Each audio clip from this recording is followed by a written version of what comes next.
ফরিদপুরের চরাঞ্চলে বাড়তি ফসল হিসেবে সরিষার আবাদ ক্রমেই বেড়ে চলেছে। এ বিষয়ে বিস্তারিত জানিয়েছেন সহকর্মী খায়রুজ্জামান সোহাগ।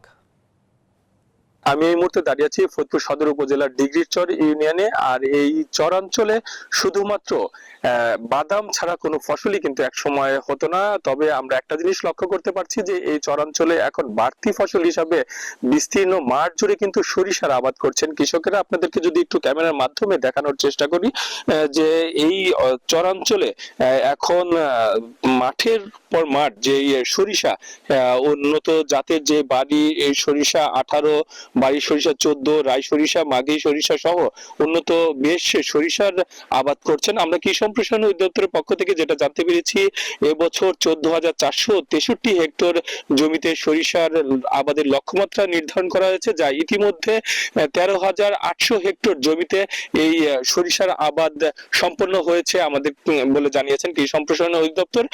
তবে তারা আমাদেরকে জানিয়েছেন যে যথা সময় তাদের এই যে লক্ষ্যমাত্রা সেটি কিন্তু পূরণ করা সম্ভব হবে। তো এই ছিল আমার কাছে সরিষার সর্বশেষ সংবাদ।